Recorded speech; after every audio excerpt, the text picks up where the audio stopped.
नमस्कार दर्शकवृन्द, स्वागत छ यहाँहरूलाई प्राइम कर्पोरेटमा। म संगीता कटुवाल। प्राइम कर्पोरेटमा हामी कर्पोरेट सेक्टरका विभिन्न व्यक्तित्वहरूसँग कुराकानी गर्दछौँ र कर्पोरेट सेक्टरमा भएका विभिन्न गतिविधिहरूको विषयमा हामी छलफल गर्नेछौँ। यसै क्रममा आज हामीले बोलाएका छौँ 42 वर्षदेखि उद्योग व्यवसायमा संलग्न रहनुभएका उद्योगी, त्यसैगरी नेपालको देशको विकास र समृद्धि चाहने व्यक्तित्व हुनुहुन्छ। यतिखेर हामीसँग हुनुहुन्छ आइएमएस ग्रुपका अध्यक्ष तथा नेपाल चेम्बर अफ कमर्सका उपाध्यक्ष दीपक मल्होत्रा यतिखेर हामीसँग स्टुडियोमा उपस्थित हुनुहुन्छ। स्वागत छ यहाँलाई कार्यक्रममा। धन्यवाद। सन्चै हुनुहुन्छ? एकदम ठिक छ। यहाँ त नेपालको विकास र समृद्धि चाहने एउटा व्यक्तित्व पनि हुनुहुन्छ। पछिल्लो समयमा यहाँ चेम्बरको उपाध्यक्ष पनि हुनुहुन्छ। यहाँहरूले यो अहिले कोरोनाले थला पारेको अवस्थामा यहाँहरूले के कसरी काम गरिराख्नु भएको छ देशको लागि? अब देशको लागि आज एउटा चेम्बरको हामीले के गरिरहेका छौँ भन्दाखेरि सबभन्दा पहिले प्राइम कुरा हामीले के गर्नुपर्छ भने यो अर्थतन्त्रलाई चलायमान कसरी गर्ने, के कारणले गरेर यो यसमा भन्नु समस्या आइपरेको छ भन्दाखेरि अभियसली कोरोनाको कारणले, लकडाउनको कारणले, निषेधाज्ञाको कारणले गर्दाखेरि सारा कुरा ठप्प भएको अवस्था छ। र एउटा कुरा हामीले त्यसको इनिसिएसन लिएर हामी अगाडि बढ्न सकेको खण्डमा धेरै सहज हुन्छ काम गर्न, अर्थतन्त्र चलायमान हुन, व्यवसाय सञ्चालन गर्न, उद्योग धन्दा सञ्चालन गर्न। त्यो भनेको खोप हो। र आजसम्म पनि हाम्रो देशमा खोपको समस्या किन सुरुको स्टेजमा हेर्ने हो भने निकै चाँडै हाम्रो देशमा खोप आइसकेको थियो, तर विभिन्न कारणले गर्दाखेरि त्यो अहिले आएर खोपको समस्या हामी सबैले भोगिरहेका छौँ। त्यसले गर्दाखेरि मैले लगायत मेरो संस्था चेम्बरले चाँडैभन्दा चाँडै खोप ल्याएर सर्वसाधारण जनताहरूलाई खोप लगाइदिन सकेको खण्डमा त्यो एक किसिमको डर पनि निस्किन्छ। र साँच्चै भन्यो भने खोप लगाइसकेपछि धेरै काम गर्न सहज हुन्छ र त्यो खालको एउटा मनबाट डर हराइसकेपछि काम गर्नलाई पनि जाँगर चल्छ। र त्यसमा चाहिँ अहिले हामी एकदमै लागि परेका छौँ। चाँडैभन्दा चाँडै अब सरकारले आफ्नो पहल पनि गरिरहेको अवस्था छ, आउन ढिला भइरहेछ। प्राइभेट सेक्टरले पनि किन नगर्ने भनेर चाहिँ हामी प्राइभेट सेक्टरबाट लागेका छौँ। मलाई लाग्छ मैले केही समय अगाडि पनि बोलेको थिएँ प्राइम टेलिभिजनमा 15 दिनभित्रमा आइपुग्छ भनेर, तर विभिन्न कारणले गर्दाखेरि, विभिन्न कठिनाइले गर्दाखेरि त्यो आउन सकेन। तर म फेरि आज यसलाई रिपिट गर्दैछु। मलाई लाग्छ अबको 12-15 दिनमा बिचमा कुनै किसिमको अब्स्ट्याकल आएन भने प्राइभेट सेक्टरको खोप चाहिँ आउँछ। र त्यो प्राइभेट सेक्टरको खोप आइसकेपछि त्यसलाई कसरी डिस्ट्रिब्युसन गर्ने, त्यसलाई कसरी प्रत्येक जनमानसमा लगाउने, त्यसको मोडालिटी के हुन्छ भन्ने विषयमा अहिले कुरा भइरहेछ। किन भन्दाखेरि प्राइभेट सेक्टरले इन्भेस्ट गरेर ल्याइसकेको खोप डेफिनेटली त्यसमा अब प्राइभेट सेक्टरले 2-4 पैसा नाफा त खोज्छन् नै, तर म यसमा के भन्न चाहन्छु भने लगानी गरेर ल्याइसकेको अन्य व्यापारमा यदि हामी बढी नाफा खान्छौँ भने यसमा कमभन्दा कम नाफा खाएर सरकारले एउटा मापदण्ड तोकेको हुन्छ। त्यो मापदण्डभन्दा पनि हामी तल गएर कमभन्दा कम नाफा खाएर हामी यसलाई डिस्ट्रिब्युसन गर्छौँ। खालि एउटै मात्र कुरा अहिले क्लियर हुन बाँकी छ सरकारसँग। त्यो डिस्ट्रिब्युसन गर्दाखेरि हामीले प्रत्येक जनतासँग पैसा उठाउने हो कि अब सरकारले त्यसको लागि कुनै किसिमको अर्को मेकानिजम गर्ने हो कि भन्ने कुरा टुङ्गो लागेको छैन। र केही सरकारी कामहरू बाँकी छ यो इम्पोर्ट गर्नको लागि। मलाई लाग्छ चाँडैभन्दा चाँडै ठुङ्गिन्छ यो कुरा। जस्तै यहाँले भन्नुभयो कि भ्याक्सिन ल्याउने कुरामा यहाँहरू अहिले अग्रसर भएर लागि परिरहेका छौँ र सम्भव भयो भने 15 दिनभित्रमा भ्याक्सिन ल्याउँछौँ भनेर भन्नुभयो होइन। यति भनिरहँदाखेरि केही समयदेखि नै जुन यो दोस्रो भेरिएन्ट नेपालमा भित्रिनुभन्दा पहिले नै देखि जुन कोरोना भ्याक्सिन लगाउनुपर्छ भन्ने एउटा सबैमा थिएन होइन। तैपनि कतिले डराएर लगाएनन् भने पछिल्लो समयमा यो दोस्रो भेरिएन्ट आइसकेपछि सबैलाई एउटा भ्याक्सिन लगाउनुपर्छ भन्ने एउटा मनमा मानसिकता रह्यो। र पछिल्लो समयमा सरकारले जुन जसरी तदारुकताका साथ भ्याक्सिन दिनुपर्ने थियो त्यो भने दिन सकिरहेको अवस्था छैन। त्यसैगरी यहाँहरूले यहाँहरूको तर्फबाट पहल गरिरहेका छौँ भनेर भन्नुभयो। यहाँको आफ्नो व्यक्तिगत तर्फबाट पहल गर्नुभएको छ कि नेपाल चेम्बर अफ कमर्सको जुन समितिमा चाहिँ रहेर गर्नुभएको छ? यसमा इम्पोर्ट गर्ने विषयलाई चाहिँ म आफैले यसमा पहल गरिरहेको छु। र इम्पोर्ट भइसकेपछि त्यसलाई डिस्ट्रिब्युसन कसरी गर्ने भन्दाखेरि चाहिँ नि नेपाल चेम्बर पनि यसमा संलग्न छ। र हामीले विभिन्न जिल्लामा नेपाल चेम्बर अफ कमर्सको विभिन्न 77 जिल्लामा हामी त्यसलाई पठाउँछौँ र केही हामीले अनुदान पनि भनौँ न फ्रीमा पनि हामी डिस्ट्रिब्युसन गर्ने भन्ने हामीले योजना बनाएका छौँ होइन। त्यो सबै कुराको टुङ्गो लागिसकेको अवस्था छैन अहिले। इम्पोर्ट चाहिँ म आफैले नै यसमा मेरो इनिसिएसन हो र डिस्ट्रिब्युसनमा चाहिँ चेम्बरसँग हामी सहकार्य गरेर अगाडि बढ्छौँ। मलाई लाग्छ अब यी सब कुराहरू भइसकेपछि फेरि एकपल्ट म अर्थतन्त्रकै कुरा यसमा फेरि जोड्न चाहन्छौँ। किन भन्दाखेरि केही समय अगाडि पहिलो भेरिएन्ट अथवा फर्स्ट एपिसोडमा सरकारले खोप लाउन आऊ भन्दाखेरि पनि मान्छेहरूले निको भइसकेको अवस्था थियो। किन खोप लाउने, यसको साइड इफेक्ट होला कि के होला भनेर मान्छेहरू खोप लाउन गएनन् त्यति बेला। तर अहिले दोस्रो भेरिएन्ट आइसकेपछि मान्छेले यो खोपको महत्त्व सबले बुझे र खोप लगाएको भएदेखि सायद मलाई लाग्छ दोस्रो डोज लगाइसकेको, दोस्रो भ्याक्सिन लिइसकेकाहरूलाई नलाग्ने भन्ने होइन, लागे तापनि चाँडै निको भएको अवस्था छ, कुनै त्यसको खासै इफेक्ट नभएको अवस्था छ। यी सब कुरा सबैले बुझिसकेको हुनाले खोप अति आवश्यक छ। बिना खोप अहिले मान्छेहरूलाई त्राहिमाम भइरहेछ। सबैजना दिनौँ मलाई पनि सोच्छन्, मैले लास्ट टाइम तपाईँको इन्टरभ्यू सकेपछि मलाई धेरैले कहिले आउँछ दिपक भन्ने कुराहरू पनि धेरै गर्यो, तर विभिन्न कठिनाइका कारणले ठ्याक्क बोलेको कुरा समयमा पुरा हुन सकेको छैन। त्यसले गर्दाखेरि खोप लाउनुपर्छ। खोप लगाइसकेपछि म आफैले पनि भोगेको छु। मैले खोप लगाइसकेकोले हो कि के हो थाहा छैन, म धेरैजनासँग कन्ट्याक्ट ट्रेसिङमा पनि नजिक बसेँ, सँगै गाडीमा हिँडेँ, सारा कुरा गरेँ, तर टचवुड आफू म बचेँ भनौँ न। यो खोपको कारणले गर्दाखेरि म भन्छु। त्यसले गर्दाखेरि जुन किसिमको सुरुवाती फेजमा खोप लाउनु हुन्न, यसको साइड इफेक्ट छ, यसको रिसर्च भएको छैन। रिसर्च त सही कुरा हो, अहिले पनि राम्रो भएको छैन होला, यति चाँडै हुँदैन। तर खोप चाहिँ लाउनुपर्छ। खोप लगाइसकेपछि यसले डेफिनेटली आफ्नो जीवन चलायमान बनाउन धेरै सहज बनाउँछ। यहाँको अनुभवमा, यहाँको बुझाइमा जुन खोप लगाइसकेपछि चाहिँ कोरोना भाइरस यदि लागिहालेमा पनि, सङ्क्रमण भइहालेमा पनि खासै असर गर्दैन भन्ने रह्यो होइन त? त्यसै गरी यहाँहरूले यो खोप ल्याउनको लागि पहल गरिरहँदाखेरि सरकार पक्षबाट चाहिँ के कस्तो खालको प्रतिक्रिया पाइराख्नु भएको छ र अहिले ढिला हुनुमा कुन पक्षले र कहाँनिर रोकिरहेको छ यो जुन खोप ल्याउने कुरामा चाहिँ, निजी क्षेत्रले ल्याउने कुरामा चाहिँ? अब सरकारको पनि यसमा भनौँ न, तपाईँहरूले चाँडैभन्दा चाँडै ल्याइदिनुहोस्, पहल गरिदिनुहोस् भन्ने कुरामा सरकारले प्राइभेट सेक्टरले नल्याओस्, ल्याउन दिन्न भन्ने खालको त्यस्तो कुनै सरकारको मनसाय पनि छैन। सरकारले मद्दतै गरिराख्नु भएको छ। तर के भन्दाखेरि अब यो खोप जस्तो चिज ल्याउँदाखेरि त्यसको मापदण्ड, त्यसको क्राइटेरियाहरू फुलफिल गर्नुपर्ने हुन्छ। त्यो कारणले गर्दाखेरि अहिले औषधि व्यवस्था विभागबाट फाइल अगाडि बढिरहेको छ। त्यस विषयमा हामीले ल्याउन खोजेको खोपको पनि अनुसन्धान भइरहेछ। त्यसको रिसर्च, मतलब रिसर्च नभनौँ, त्यो खोपको सारा डेटाहरू हामीले बुझाइसकेको अवस्था छ र त्यस्तो कुनै अब्स्ट्याकल अड्केको अवस्था कहीँ पनि छैन। र सरकार आफैले पनि प्राइभेट सेक्टरले पनि ल्याएर कमसेकम अहिलेको समस्यालाई समाधान गरिदिनुहोस् भन्ने सरकारी निकायको पनि त्यही नै चाहना छ।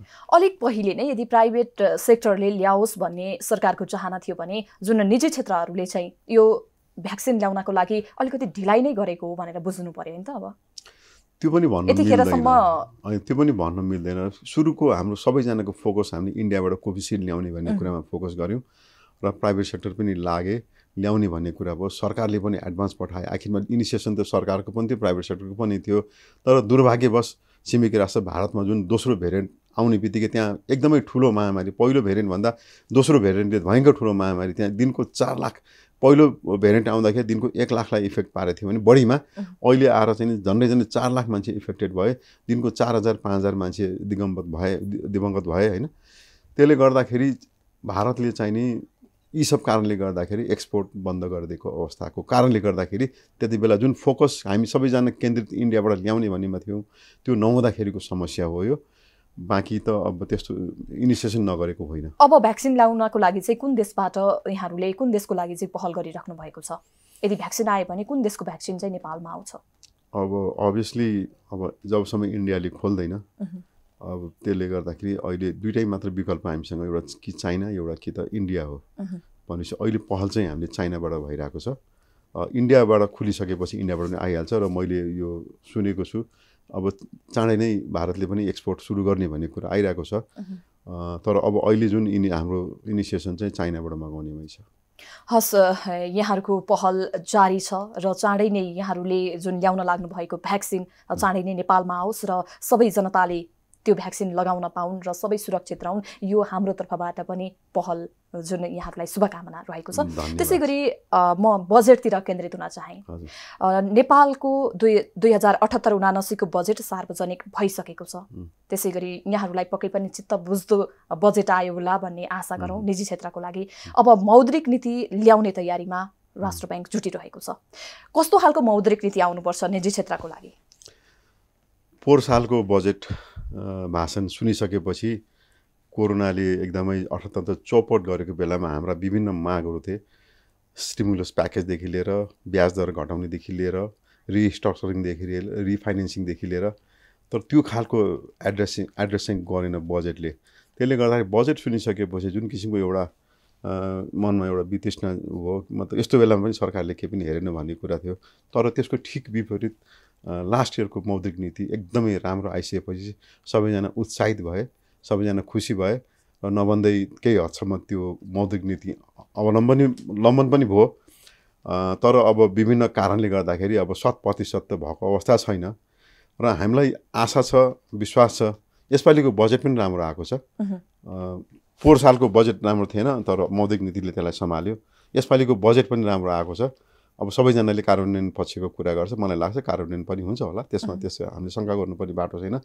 त्यसको साथसाथै मौद्रिक नीति पनि राम्रो आएको खण्डमा अहिले तपाईँले याद गर्नुभयो होला, कुनै पनि व्यवसायी उद्योगीहरूले स्टिमुलस प्याकेज यताउता भन्ने धेरै आवाज उठाइरहेको छैन। किनभने एउटा मनमा छ कि मौद्रिक नीतिले सपोर्ट गर्छ भन्ने छ। र केही दिन अगाडि एउटा वेबिनारमा पनि हामीले हाम्रो कुरा राख्यौँ, गभर्नर साहब पनि हुनुहुन्थ्यो। मौद्रिक नीति तपाईँले जसरी पोहोर साल ल्याउनु भएको थियो, हामीलाई विश्वास छ तपाईँले यसपालि पनि त्यसै खालको मौद्रिक नीति ल्याउनुहुन्छ भन्ने कुरा। अहिले हामीले केही चाहेको छैन, यो जुन कोरोनाले सङ्कटग्रस्त उद्योग व्यवसायलाई सुधार्न मतलब सरकारले गर्नुपर्ने पहल यो मौद्रिक नीतिबाट यसलाई एड्रेस होस् भन्ने हाम्रो चाहना हो। जस्तै यहाँले यो मौद्रिक नीति र बजेटको कुरा गरिरहँदाखेरि जस बजेट सबैको लागि सन्तुष्ट खालको बजेट आयो र मौद्रिक नीतिले पनि राम्रो जुन निजी क्षेत्रलाई सम्बोधन गर्छ होला भन्ने यहाँहरूको अपेक्षा रहेको छ, त्यो अपेक्षा पनि पुरा होस्। त्यसै गरी म केन्द्रित हुन चाहेँ जुन तपाईँहरूको जुन यो अहिलेको अवस्थामा कोरोना, त्यसै गरी 1 वर्ष बेसी भइसक्यो होइन, देश कोरोनाले गर्दाखेरि सबै प्राय क्षेत्रहरू ठप्प अवस्थामा रहे र अझै पनि जुन थला नै परिरहेको छ, उद्योग क्षेत्रहरू राम्रोसँग खुल्न पाइरहेको अवस्था छैन। त्यसै गरी यो अवस्थामा चाहिँ यहाँहरूको निजी तर्फबाट, त्यसै गरी जुन नेपाल चेम्बर अफ कमर्सको तर्फबाट चाहिँ निजी क्षेत्रको जुन नेपालको अर्थतन्त्र उकास्नको लागि र विभिन्न सेक्टरमा यो भ्याक्सिनसँग लड्नको, जुन यो कोरोना भाइरससँग लड्नको लागि चाहिँ के कस्ता खालका जुन यो भ्याक्सिन बाहेक अरू के कस्ता खालका पहलहरू गरिराख्नु भएको छ? आजको दिनमा चेम्बर अफ कमर्सको तर्फबाट हामीले फेरि घुमाइफिराइ कुरा आउँछ भ्याक्सिनकै। जबसम्म भ्याक्सिन आउँदैन तबसम्म यो सहज रूपमा अगाडि बढ्नै सकिँदैन, किनभने एउटा डर त्रास र अहिले तेस्रो भेरिएन्टको कुरा जोरदार आइसकेको छ। त्यसले गर्दा त्यसलाई लड्न पनि, त्यसलाई तयार हुन पनि भ्याक्सिनकै कुरा आउँछ। यस विषयमा हामीले अघि कुरा गरि नै सक्यौँ होइन। ती बाहेक अहिले हामीले चाहिँ नि अब एउटा जोरदार हामीले पहल के गरेका छौँ भने, पोहोर साल त्यत्रो समस्या भयो तर यो लकडाउन खुल्ने बित्तिकै सहज रूपमा अर्थतन्त्र अगाडि बढ्यो, चलायमान भयो। त्यसको कारण चाहिँ एउटै मात्र ठुलो कारण थियो। त्यो कारण के भन्दाखेरि ब्याज दर आफै घट्न गयो होइन। ब्याज दर घटेको कारणले गर्दा 12-13% ब्याज घटेर 7-8%मा झर्ने बित्तिकै त्यो ठुलो राहत भयो उद्योगी व्यवसायीहरूलाई, भयङ्कर ठुलो राहत भयो। त्यसले गर्दाखेरि त्यति बेला कुनै किसिमको त्यो जुन भनौँ 3-4-5 महिना जुन समस्या भयो त्यो सब बिर्सेर मान्छेहरू अगाडि बढे, अर्थतन्त्र चलायमान भयो, सब भयो।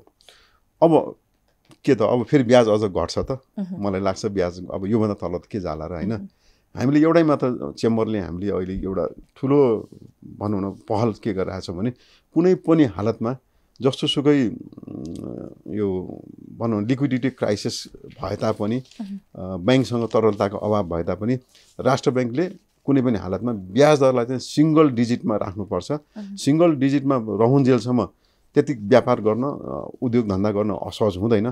तर त्यो डबल डिजिट छुने बित्तिकै आजको अवस्थामा त्यसपछि चाहिँ वास्तवमा साँच्चै क्राइसिस चाहिँ त्यति बेला आउँछ। लास्ट टाइमको क्राइसिस ब्याज दरको कारणले गर्दाखेरि त्यो क्राइसिसलाई हामीले क्राइसिस मानेन, सहज रूपमा भयो। त्यसले गर्दाखेरि हामीले चेम्बरले चाहिँ पहल गरेका छौँ अहिले कि ब्याज दरलाई चाहिँ राष्ट्र ब्याङ्कले कुनै पनि हालतमा जसोसुकै लिक्विडिटी टाइट भए तापनि ब्याङ्कसँग लिक्विडिटी नभए तापनि राष्ट्र ब्याङ्कको पहलमा चाहिँ ब्याज दरलाई चाहिँ सिङ्गल डिजिटमै राख्नुपर्छ भन्ने हाम्रो जोरदार माग पनि छ चेम्बरको। त्यसलाई हामीले पहल गरेको छु। त्यसको साथसाथै अब अभियसली अरू के हुनसक्छ स्टिमुलस प्याकेज अन्तर्गत रिस्ट्रक्चरिङ फेरि अहिले असार मसान्त आएको छ। असार मसान्तमा 81 अब यो करिब 20 दिनको दरमियानमा अब पैसा कलेक्सन गरेर ब्याज लगायत सरकारलाई तिनीहरू रासो बुझाउनु पर्ने अवस्था छ, जुन कुरा सायद सम्भवै छैन। र यसमा पनि हामीले चाहिँ नि एकदम जोरदार हामीले माग गरेका छौँ कि यसलाई केही समय हामीले छुट मागेका छैनौँ, हामीले अरू कुनै किसिमको सुविधा मागेका छैनौँ, त्यो समय मात्र मागेको हामीले, त्यो समय पनि हामीलाई चाहिन्छ भन्ने कुरा मागेको छु। असार मसान्तमा सायद यो असम्भव जस्तै हुन्छ। 1.5-2 महिनाको लकडाउनले यो जुन निषेधाज्ञापछि खुलेको अर्थतन्त्रमा त्यो खालको पनि अब हामी चेम्बरले भयङ्कर जोरदार माग गरेका छौँ। ती बाहेक अब त बजेट भइसकेको अवस्था छ, खालि अब यही मौद्रिक नीति मात्र हो। मलाई लाग्छ यो मागलाई पनि गभर्नर साहबले सुनिदिनुहुन्छ भन्ने मलाई लागेको छ। आशा गरौँ उहाँले यो गर्नुहुनेछ। त्यसै गरी जुन चेम्बरले के कस्तो खालको पहल गर्दैछ, यहाँहरूको निजी तर्फबाट के कस्तो खालको पहल गरिराख्नु भएको छ भन्ने कुरा गरिरहेको थियो। त्यसै गरी आज मात्रै एनबिआई संस्था मार्फत चाहिँ अक्सिजन प्लान्ट जुन 4वटा हस्पिटललाई यहाँहरूले वितरण गर्नुभएको छ, यसको बारेमा पनि अलिकति बताइदिनुहोस् न। म एउटा अर्को संस्थानमा पनि आबद्ध छु, त्यो एनबिआई नेसनल बिजनेस इनिसिएटिभ, म त्यसको कोषाध्यक्ष पनि हो। र हामीले यसपालि यो दोस्रो भेरिएन्ट आइसकेपछि सबभन्दा पहिला हामीले के देख्यौँ भन्दाखेरि अक्सिजनको क्राइसिस सुरु भयो। छिमेकी राष्ट्र भारतमा जसरी अक्सिजन नभएर मान्छेहरू मर्न थाले, त्यही कुरा नेपालमा पनि दोहोरियो। अक्सिजन थिएन, अक्सिजन भएन, र अक्सिजन नहुँदाखेरि हामी सबभन्दा पहिला त अक्सिजन सिलिन्डरको सर्टेज भयो। मैले एकदमै फास्ट ट्र्याकबाट मैले अक्सिजन सिलिन्डर मगाएर डिस्ट्रिब्युट गरेँ, त्यो आफ्नो ठाउँमा छ। र एनबिआईको तर्फबाट हामीले त्यही बेला नै हामीले अब बाई रोड ल्याउन सकिन्न, बाटो के हुन्छ कसो हुन्छ भनेर हामीले बाई चार्टर फ्लाइटबाट चाहिँ एनबिआईले 6वटा अक्सिजन प्लान्ट टर्कीबाट हामीले ल्याउने पहल गऱ्यौँ। र त्यो अक्सिजन प्लान्ट हाम्रो आइपुग्नु पर्ने समय थियो यो जुनको 6 तारिकमा। तर अब विभिन्न कारण त्यसमा पनि फेरि त्यही छ, अब पर्मिसन बाई एयर ल्याउनु पर्ने, लोड नपुगेर विभिन्न कारण ढिला हुँदै गएर बल्ल त्यो अक्सिजन प्लान्ट हिजो आइपुगेको अवस्था छ। हामीले 6वटा अक्सिजन प्लान्ट मगायौँ। र ती 6वटा अक्सिजन प्लान्टहरू चाहिँ हामीले कसरी मगायौँ भन्दाखेरि हामीले अहिलेलाई हामीले एनबिआईले आफ्नै पहलमा मगाएको छु, र त्यसको सबै फाइनेन्सिङ हामीले गरेको छु।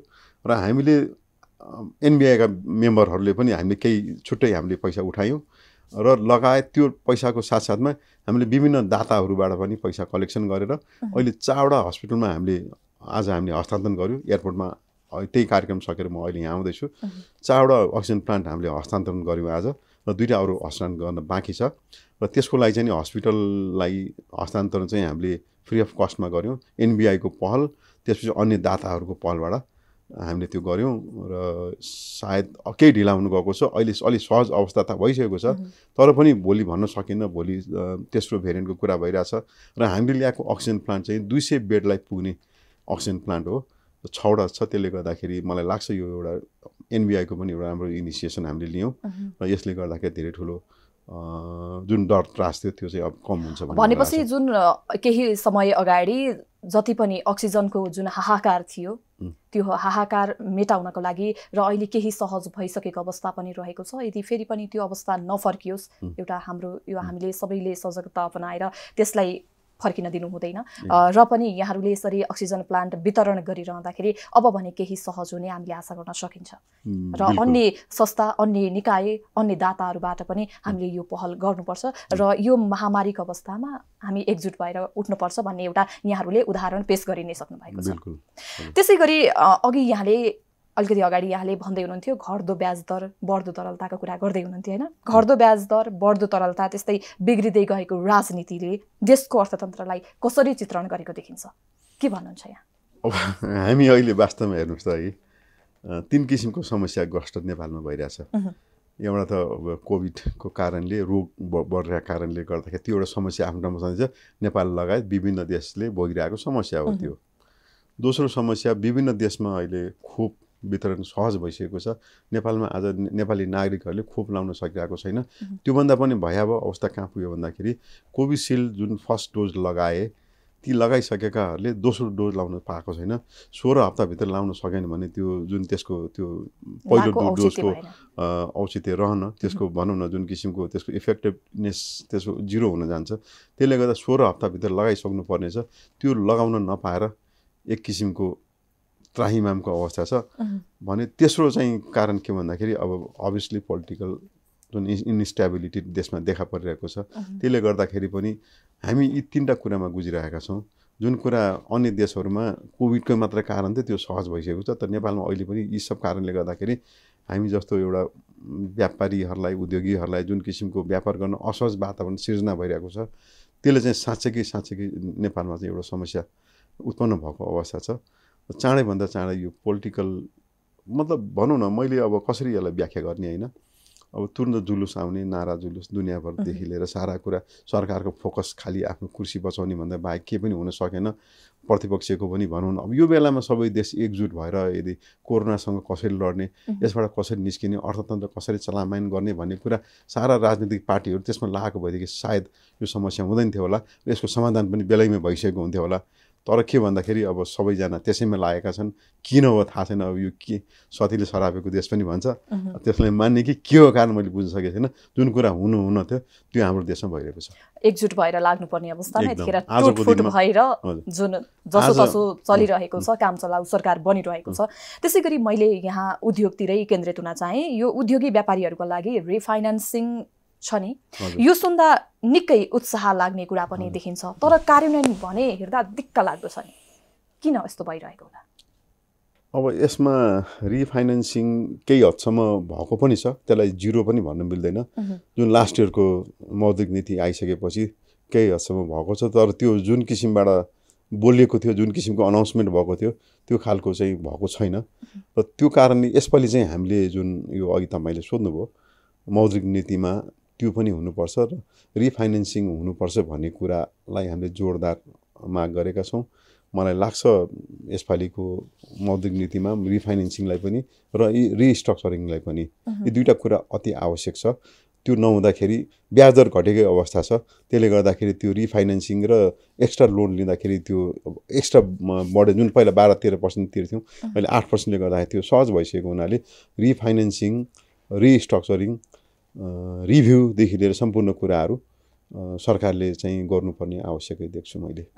जस्तै अलिकति कालोबजारीतिर पनि केन्द्रित हौँ। जुन यो लकडाउन भयो होइन, देश लकडाउन भइसकेपछि विभिन्न उद्योगी व्यापारीहरूले चाहिँ अलिकति कालोबजारी गरे भन्ने, यो विश्वव्यापी कोरोना सङ्कटको बेलामा पनि कालोबजारी गरे भन्ने समाचारहरू हामीले कतिपय सुन्नमा पायौँ होइन। जुन यो व्यवसायीहरूको मानवता नै ख्याल नगरिकन यस्तो गरेको हुन् कि के हुन सक्छ यो? अब यसमा एभरेज व्यापारीहरूले त्यो खालको काम गरेको छैन, किन महामारीको बेलामा यस्तो बेलामा उल्टो हामीले चाहिँ CSR अन्तर्गत डोनेसन दिने, हामीले सहज बनाउने सोच्नुपर्ने बेलामा त्यो कालाबजारी गर्ने सोच्नु पनि हुँदैन। अधिकांश व्यापारीले त्यो सोचेको पनि छैनन्, तर केही व्यापारी हुन्छन् अभियसली कि मौकाको फाइदा कसरी उठाउने, बढीभन्दा बढी नाफा कसरी लिने भन्ने खालका हुन्छन्। त्यसले गर्दाखेरि कालाबजारी पनि देख्छु मैले, सारा कुरा भएको देख्छु। र म लगायत चेम्बरले हामीले कालाबजारी कसरी रोक्ने भन्ने कुरामा पनि धेरै हामीले इनिसिएसन लियौँ। एउटा म एक्जाम्पल दिन चाहन्छु। लास्ट इयरको जुन कोभिड स्टार्ट भयो त्यति बेला यो सर्जिकल मास्क बजारमा 50-60 रुपियाँसम्म बेच्न थाले, जसको मूल्य 5-7 रुपियाँभन्दा बढी पर्दैन थियो। त्यति बेला हामीले चेम्बरको इनिसिएसनमा मैले आफैले मास्क फ्याक्ट्री इस्टाब्लिस गरेर चाइनाबाट सुरु भएको थियो। सर्टेन कुराहरू हामीलाई चाइनाबाट इम्पोर्ट गर्नुपर्ने थियो मास्क बनाउनको लागि। त्यस्तो अवस्थामा पनि हामीले फटाफट हामीले एक दिन ढिला नगरिकन नेपालमा लकडाउन सुरु हुनुभन्दा केही दिन अगाडि हामीले मेसिनरी सबै इम्पोर्ट गरेर मास्क उत्पादन गरेँ र उत्पादन गरेको दिनदेखि हामीले कस्ट प्राइसमा मास्क वितरण गरेँ।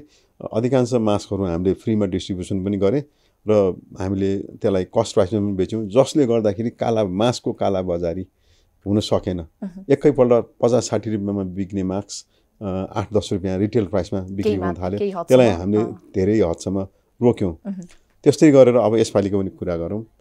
अब मैले सुने अक्सिजन सिलिन्डर 40 लिटरको 47 लिटरको 30,000, 40,000, 50,000 पनि बिक्यो भन्ने कुरा हाम्रो कानमा पर्यो।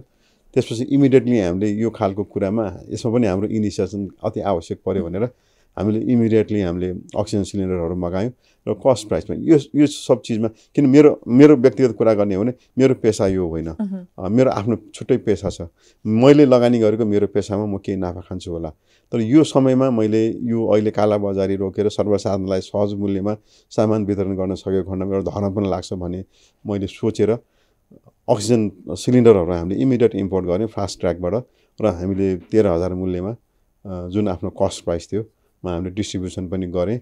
त्यसपछि पनि यसको कालाबजारी पनि हामीले रोक्यौँ। त्यसै गरेर केही हदसम्म हामीले अक्सिजन कन्सन्ट्रेटर पनि मगायौँ। नर्मल समयमा 70-80 हजारमा पाउने अक्सिजन सिलिन्डर 2,20,000 2,40,000सम्म पनि यहाँ बिक्री गर्न थाले मान्छेहरूले।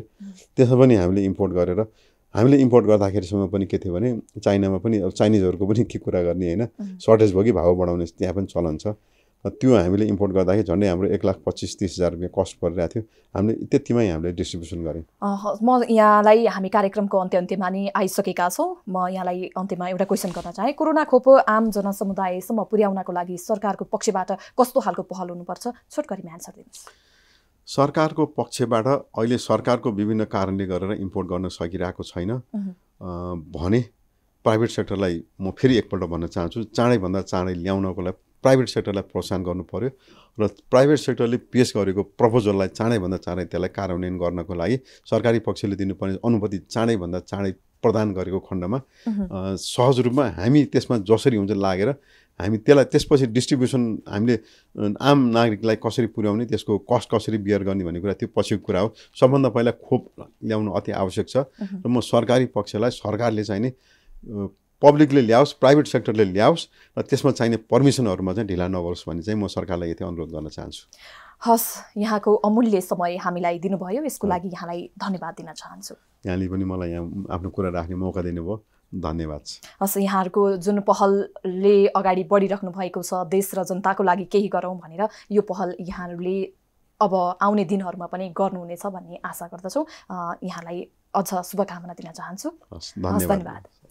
दर्शकवृन्द, हामीले आज प्राइम कर्पोरेट सेक्टरमा भएका गतिविधि, त्यसै गरी पछिल्लो समयमा जुन यो कोरोनाले जुन थला पारेको देशलाई उकास्नको लागि निजी क्षेत्रले, त्यसै गरी पछिल्लो समयमा नेपाल चेम्बर अफ कमर्सको तर्फबाट के कस्ता खालका पहलहरू भइरहेका छन् लगायतका विविध विषयमा केन्द्रित रहेर आज हामीले आइएमएस ग्रुपका अध्यक्ष एवं नेपाल चेम्बर अफ कमर्सका उपाध्यक्ष दीपक मल्होत्रा ज्यूसँग कुराकानी गऱ्यौँ। आजलाई प्राइम कर्पोरेट यति नै। हेर्दै गर्नुहोला प्राइम टाइम्स टेलिभिजन। नमस्कार।